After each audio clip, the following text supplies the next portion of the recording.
Okey, Assalamualaikum semua. Untuk hari ini kita akan teruskan pembelajaran kita dengan bahagi melibatkan perpuluhan. Okey, untuk operasi bahagi dalam perpuluhan, perlulah diberi penekanan untuk kedudukan titik perpuluhan. Jadi mari kita lihat contoh yang pertama. Untuk contoh yang pertama diberi kepada kita adalah 32.05 dibahagikan dengan 5. Okey. Untuk tu, kita kira guna operasi bahagi macam biasa. Cikgu ada guna dua kaedah. Cikgu bagi dua kaedah. Satu kaedah A, satu kaedah B. Okey, mari kita guna dulu kaedah A.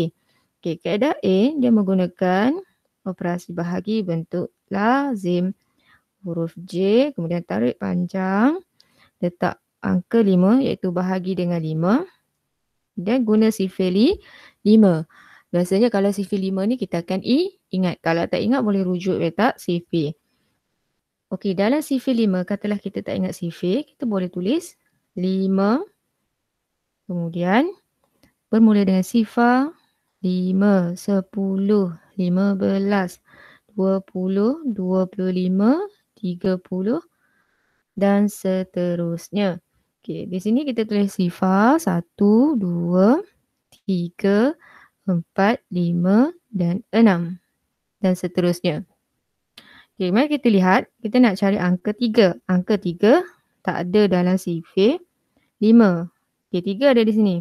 Jadi kita akan ambil nilai yang lebih kecil iaitu nilai sifar. Okey, bila kita ambil sifar, kita akan tulis sifar di bawah sini. Atasnya adalah sifar. Jadi 3 tolak sifar, kita akan dapat 3. Kemudian turunkan angka 2. Kemudian cari 32. Okey, 32 tak ada dalam sifir 5. Okey, kita akan ambil 32 di sini. Kita akan ambil yang lebih kecil. Yang kecil adalah 30. Atasnya adalah 6. Jadi atas 6, bawah 30. Okey, tolak. 2 tolak sifar 2. 3 tolak 3, sifar. Kemudian turun ke angka yang seterusnya itu sifar. Okey, sekarang kita nak cari dalam sifir 5 nombor 20. Ada tak nombor 20? Okey. Ada. Kita akan ambil 20, atasnya angka 4. Isi 20 di bawah, atasnya 4. Kemudian kita akan tolak lagi sekali iaitu sifar. Turunkan lagi angka yang seterusnya itu angka 5. Ada dalam sifir 5. Bawah 5, atas dia kita akan letak 1. Okey, 5 tolak 5, sifar. Sekarang tengok titik perpuluhan. Titik perpuluhan berada di sini, soalan dia. Jadi selari dengan dia, kita akan letak titik perpuluhan di sini. Jadi jawapan yang kita dapat adalah 6.41. Okey, ini guna kaedah A. Mari kita lihat guna kaedah B. Okey, menggunakan kaedah B, kita lihat ada berapa digit? 4. Maka kita akan bina 4 tiang. 1, 2, 3, 4. Kemudian kita kena tulis nombor berdekatan dengan tiang tu. Okey, letak angka 3 dulu. 2, sifar dan 5. Okey, titik berada di sini. Tu. Jadi titik kita akan atas ni pun di sini. Sekarang kita nak bahagi dengan sifir 5. Letak sifir 5 di luar. Okay, sekarang 3 dan sifir 5 tak ada. Kita akan ambil sifar. Sama juga dengan kaedah A. Cuma cara nak kira dia akan ke arah kanan. Kalau kaedah A, pengiraan dia ke bawah. Kalau pengiraan B, dia akan ke arah kanan. Okay, seterusnya atas dia sifar. Tolak. Kita akan dapat 3. 3 ni kita kena bawa ke ruangan yang seterusnya. Okey, jadi tak 3 kat sini. Jadi nombor yang kita kena cari sekarang adalah 32. 32 tak ada, kita akan ambil 30. Atasnya 6. Okey, kemudian tolak lagi. Dapat 2, sini sifar. Okey, ada lagi nombor. Bawa lagi ke sebelah sini. Okey, nombor yang kita akan cari adalah 20. 20 dalam sifir 5, kita akan dapat 4 atas, bawah 20. Okey, tolak lagi sekali. Sifar. Jadi ruangan yang seterusnya kita akan bawa sifar ataupun kita tak perlu tulis sifar pun tak apa. Jadi nombor yang kita akan cari seterusnya adalah angka 5. Ada dalam sifar 5, 5 di bawah, atas 1. Okey, 5 tolak 5 sifar. Jadi jawapan dia adalah, kita akan ambil bahagian atas, iaitu 6.41. Jawapannya pun tetap sama dengan kaedah A. Okay, seterusnya, mari kita lihat contoh lain. Okay, diberi kepada kita berapakah jisim bagi satu paket kecil biskut. Dalam paket biskut ni, terdapat 12 paket. Jisim dia adalah 0.6 kg. Dia nak bilangan ataupun jisim hanya untuk satu. Kebiasaannya bila dia nak nilai untuk satu benda sahaja, kita akan guna operasi bahagi. Jadi macam mana kita nak cari jisim dia? Ambil nilai jisim yang diberi itu 0.6 kg, bahagikan dengan 12. Jadi dapat berapakah jisim dia? Sekarang boleh guna sama ada kaedah A ataupun B.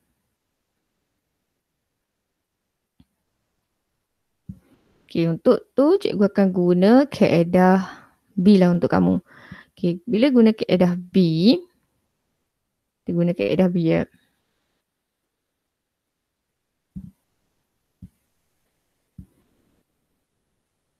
Okay, lihat kaedah B, yang ini ada 2 digit. Jadi kita akan letak 2 tiang. 1, 2. Angka di hadapan adalah sifar dan ini 6. Sini ada titik dan atas ni pun ada titik. Kemudian garis bahagian atas dibahagikan dengan 12. 12 ada di bahagian luar. Sekarang kena buat sifar 12. Okay, kalau ingat lagi bagus. Kalau tak ingat tak apa. Buat sifar 12. Okay, sifar 12 mula dari sifar 12. 24. Kemudian 36. 48. 60. 72. 84. 96 dan seterusnya. Okey, kebiasaannya kita akan buat sampai angka 9 sahaja. 4, 5, 6, 7, 8 dan 9. 9 kita tak buatlah. Okey, sekarang kita tengok sifar bahagi dengan 12. Ada sifar? Ya, ada kan? Betul, atas dia sifar. Jadi kamu tulis sifar bawah ni. Atas pun sifar. Okey, sifar tak sifar? Sifar. Jadi bawa ke ruangan yang seterusnya, iaitu kita nak cari jadi 6. 6 dalam sifar 12 tak ada. Jadi kita perlu ambil sifar juga. Kemudian bawah pun sifar. 6 tolak sifar, kita akan dapat 6. Sekarang untuk bahagi perpuluhan, kita tak boleh tinggalkan jadi baki. Jadi kita akan sambung lagi. Macam mana pengiraan dia? Kita akan tambah sifar di belakang. Jadi 6 ni akan bawa ke sini menjadikan 60. 60 dalam sifar 12 ada tak? Ada. Okey, jadi kita ambil 60 bawah. Atas dia adalah 5. Okey, kemudian tolak. Okay, sekarang kita lihat. Masih ada lagi tak angka, nilai angka? Tak ada sebab baki dia dah sifar. Jadi stop, tambah. Berhenti menambah sifar dari arah belakang. Berhenti tambah sifar. Okay, sekarang kita lihat jawapan. Jawapan kita akan baca dari bahagian atas. Itu sifar, perpuluhan sifar 5. Okay, jisim unit yang dia bagi adalah kg. Jangan lupa tulis unit iaitu kg. Jadi satu paket tu, jisim dia adalah sifar perpuluhan sifar 5 kg. Okay, seterusnya, mari kita lihat contoh yang seterusnya. Okay, yang ini kita cuba guna kaedah A. Okay, diberi kepada kita situasi dia, kedai air ni berjaya jual 60 cawan. Berapa isi padu dalam setiap cawan? Tengok, soalan dia tanya setiap cawan. Setiap cawan maksudnya satu cawan tu berapa isi padu dia. Bila dia tanya nilai untuk satu, automatik kita tahu itu adalah menggunakan operasi bahagi. Jadi diberi kepada kita maklumat adalah isi padunya iaitu 22.5 liter. Jadi 22.5 liter perlu dibahagi dengan 60. Barulah kita dapat nilai isi padu untuk 1 cawan. Jadi mari kita kira bersama. Okey, yang ini cikgu akan guna kaedah A. Okey, bila guna kaedah A, kita akan buat huruf J. Okey, kita buat huruf J, kemudian kita tarik panjang sikit. Seterusnya tulis yang berhadapan di bahagian dalam, iaitu 22.5 liter. Kemudian di luar adalah 60. Okey, nak membina sifar 2 digit, kalau melibatkan sifar belakang senang. Okey, ini kita bina sifar 6 dahulu. Okey, sifar 6.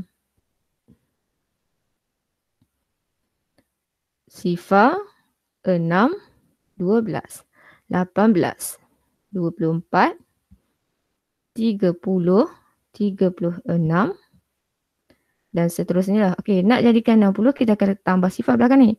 Jadi tambah je sifar pada bahagian belakang sifar 6 yang asalnya sifar 6. Jadi automatiknya sifar 60 dah terhasil. Okey, di sebelah ini kita akan tulis sifar sampailah angka 9. Tapi yang ini cikgu bagi sampai 6. Kalau kamu nak kira sampai 9, lagi bagus. Okey, seterusnya mari kita lihat, kita nak cari angka 2. Angka 2 tidak ada dalam sifar 60. Sebab paling besar atau yang kita paling kecil memang bermula dengan 60. Jadi tak adalah 2 dalam sifar 60. Jadi terus kita buka nombor yang seterusnya, itu kita baca dengan 22. Okay, sebelum tu letak terus siap-siap titik bahagian atas biar selaras ataupun selari dengan titik pada pengiraan asal, iaitu soalan. Okay, seterusnya 22 pun tak ada sebab bermula dengan yang paling nilai kecil adalah 60. Jadi kita terus baca lagi nombor yang ketiga. Terus baca berterusan, iaitu 225.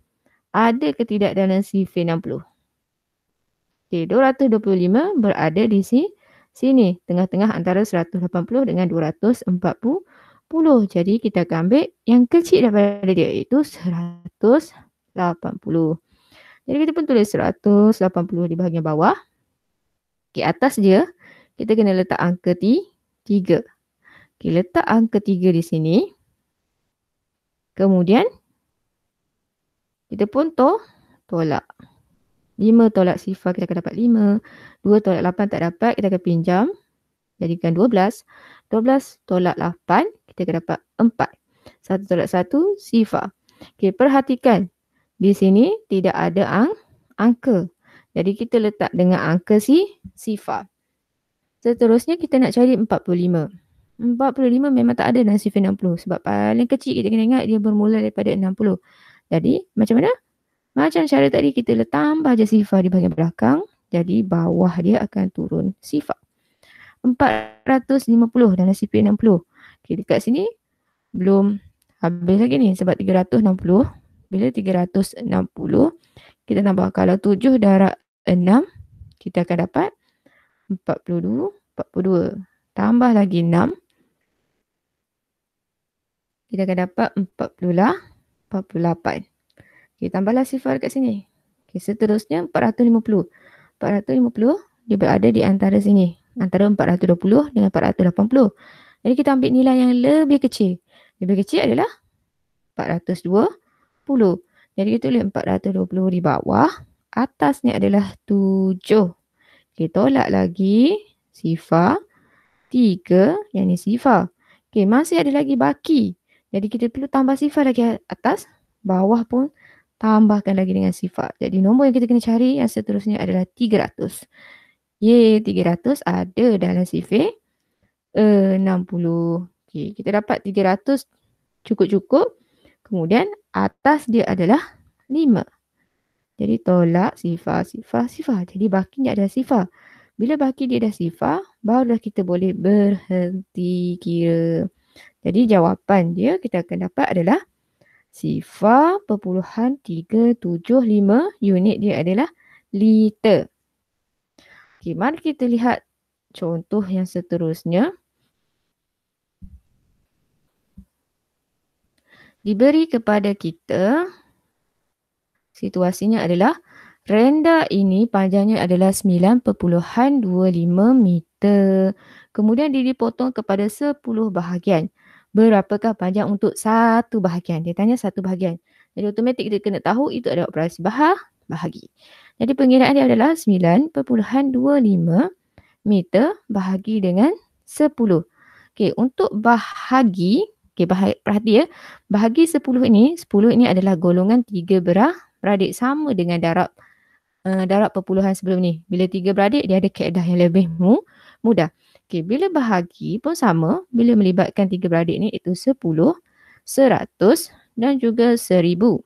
Okey, kalau bahagi, titik tu akan bergerak ke arah kiri. Okey, kalau bahagi dengan 10, dia akan bergerak satu kali. Kalau bahagi dengan 100, dia akan gerak sebanyak 2 langkah. Okey, kalau bahagi dengan 1000, 1, 2, 3. Jadi sekarang dia membahagi dengan 10.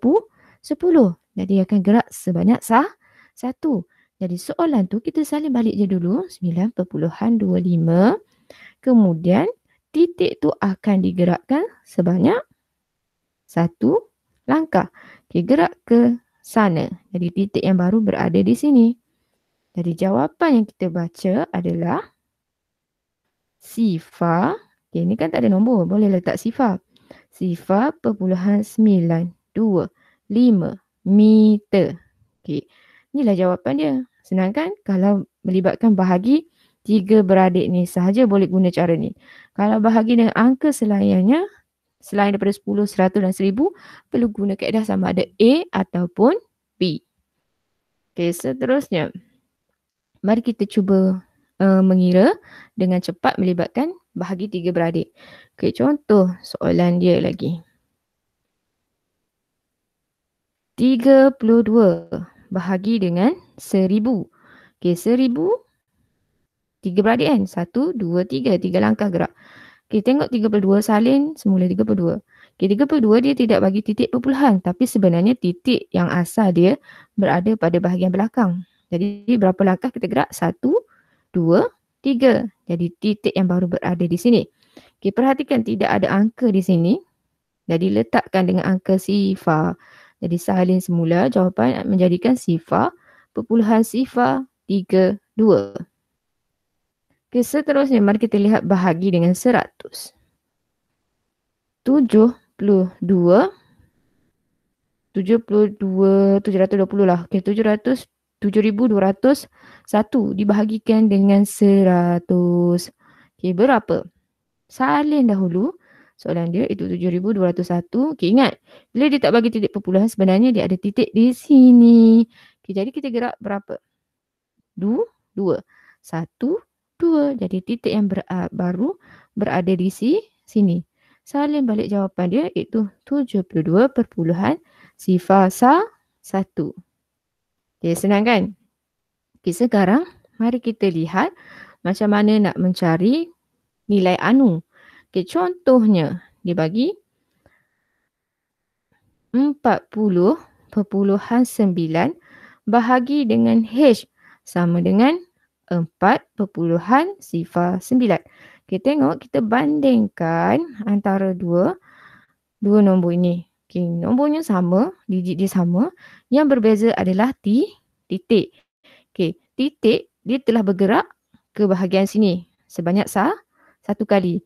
Jadi automatiknya kita tahu hash adalah sebenarnya nombor yang ada satu digit sifar. Jadi sebenarnya hash adalah 10.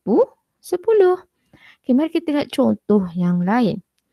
Okay, antara contoh yang lain pula, kita nak cari nilai anu. Okey, contoh soalan dia. 809 bahagi dengan H sama dengan sifar perpuluhan 8 sifar 9. Okey, kita lihat. Nombor yang diberi, digitnya sama, yang berbeza adalah kedudukan titik. Okey, kedudukan titik ni, dia dah bergerak sebanyak 3. Jadi kita boleh teka hash tu sebenarnya ada 3 sifar, kemudian 1 di hadapan. Jadi hash adalah sebenarnya adalah nilai 1000. Okey, sekarang cuba kamu jawab soalan buku teks muka surat 79. Rujuk video yang cikgu dah ajar ni untuk jawab buku teks muka surat 79. Okey, selamat mencuba dan dah jawab, tolong hantar jawapan pengiraan kepada cikgu untuk cikgu semak. Selamat mencuba. Bye. Assalamualaikum.